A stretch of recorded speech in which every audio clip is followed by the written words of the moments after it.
Hey Summoners, how's the new season so far? My name is Nathan Ng and I'll be your host for the patch 12.4 rundown. Today we're going to be covering the changes and also provide you guys with the updated tier list for all 5 roles to give you a really good idea of what's good and what's not too strong in each role this patch.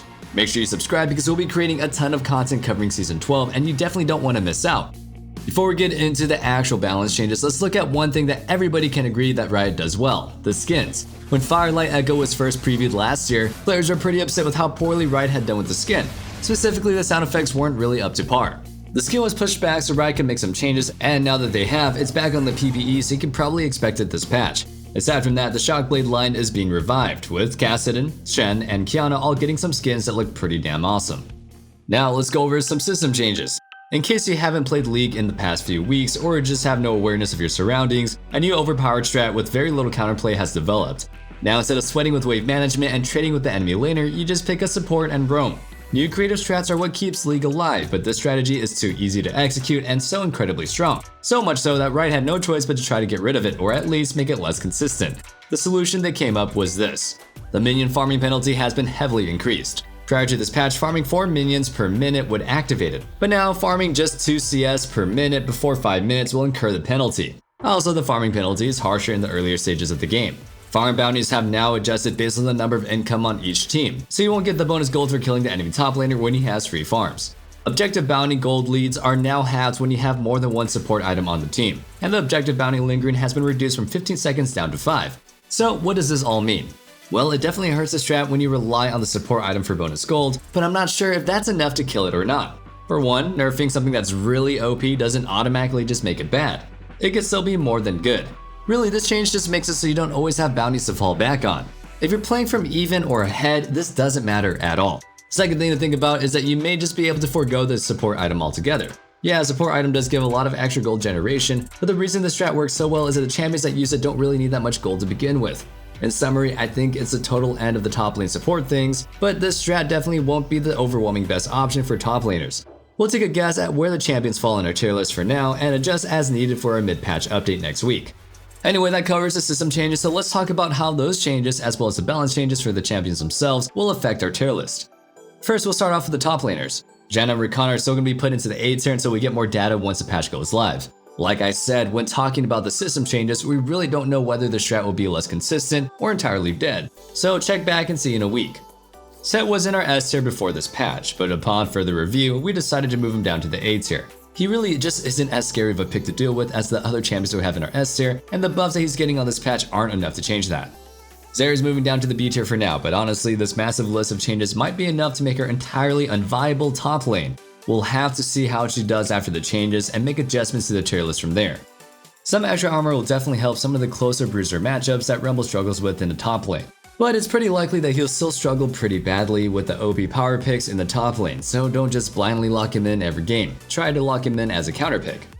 Alawi isn't moving up on the tier list as an overall pick since she's still super situational. But still, the buff that she's getting is noteworthy enough to at least mention her. She's definitely a much stronger counter pick against tanks now, especially if the enemy jungler also picks something with low damage output.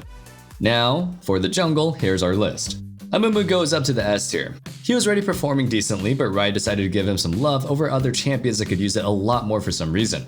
Anyway, this buff isn't the right type of balancing that Amumu needs. Amumu is supposed to be a slowish pace scaling pick with the main goal of team fighting. This should make him high risk, high reward. If your opponent is aggressive early and punishes your weakness, the game should be a lot harder. But with his ease damage mitigation being raised by 3, his early jungle clear is going to be a lot healthier, so you're going to be much less at risk of dying to invasions. And more HP means that you can fight early skirmishes for Scuttlecrab. The nerf Nunu is getting is going to make him a little bit easier to bring down when there aren't any minions or monsters to eat in the middle of the fight, but by no means is the champion dead.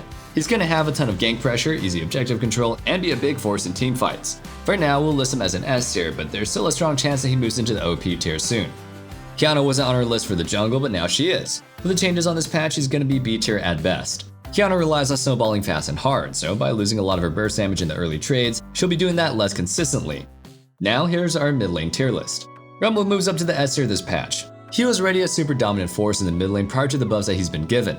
He has a lot more early game presence than other mid laners, and more armor just ups his early skirmishing power. It also makes bullying melee assassins even easier than it already was, so if you need a counter to troublesome champions like Zed or Talon, look no further. We are tentatively moving Kiana down to the A tier since a good chunk of her burst is being removed with the passive nerf that she's getting. When played skillfully, she'll still be pretty strong, but you just won't be able to auto-win trades with her insanely quick and bursty trades. She might be right back into the S tier once our mid-patch update comes around, so be sure to tune in and find out. The nerfs Twisted Fate got last patch hurt him a lot more than we expected, to the point that he's barely viable. In fact, he has a negative win rate everywhere but the top of the ladder. The lower you go, the worse he looks, and honestly, he may be even bad enough to go into the C tier for any elo under Diamond. Like Twisted Fate, we didn't think the changes that Corki got would hurt him so bad, but in hindsight, it makes sense. Corki is a hard scaling carry who is supposed to be counterweighted by the weak early game, and without his package, that's just the case. He does absolutely nothing in any fights until he has 2 or 3 items, but when his package is up, he has more of an impact than almost any other champion in a 5v5. You could even use this to force early dragons or just completely wreck teamfights in general. Now let's move things down to the bot lane. We think the buff to Xayah's ease damage is just going to push her up to the S tier. While her stats may not show it, Xayah is already pretty strong, but of all the ADCs, she's one of the hardest to really play the right way, so there's a lot of less skilled players out there dragging her numbers down. Honestly, there are so many changes to Zeri that it's hard to know how hard she's going to be hit. She's definitely going to be a lot weaker now, but she was so strong before that she may still be A tier material, so that's where we'll place her for now. Getting a bit of armor may not seem like much, but neither did Tristana getting 41 HP a couple patches ago, but look at her now. So with that said, Kalista moves up to the B tier. Remember, B tiers generally means that a champion is situational. In this case, a situation that makes picking Kalista good is when you have a duo that you know you can rely on to make a kill lane work. Preferably, you want a duo that can play Thresh, Leona, or Nautilus.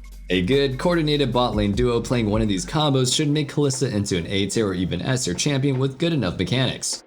The first thing to mention is that Blitzcrank is absolutely not going anywhere. 1 HP per 5 is entirely negligible. Blitzcrank strength comes from the meta we're playing in. The vast majority of the bot lane champions, both ADC and support, are squishy, easy to kill targets who are guaranteed to die if you land a hook. And so we enter a tankier support meta where hooking in the other support means giving Leona or Ali a free engage. Blitzcrank will most likely remain super dominant. Senna is getting bumped up to the A tier. We knew that she'd be strong after Riot gave her that Q slow, but as players continue to find OP builds to run, she's outperforming our expectations. I really recommend that you give Ahri a go on her. It's pretty common for people to try to run Fleet, but Ahri gives better poke early, as well as giving better runes for scaling in its tree when compared to Fleet. Finishing up our tier list for this week, we'll be bumping Lux down to the A tier. She's still a fine pick, but definitely isn't performing at a level worthy of S tier. Alrighty, that concludes our patch 12.4 rundown. Hope you guys enjoyed the video, and as always, feel free to share your thoughts with me in the comments down below. Also, check out our description for a link to join our Discord. Good luck this season, Summoners. I'm hoping the best for all of you. See you next time, and you guys know the drill. Stay safe, stay healthy, and have a wonderful day. Peace.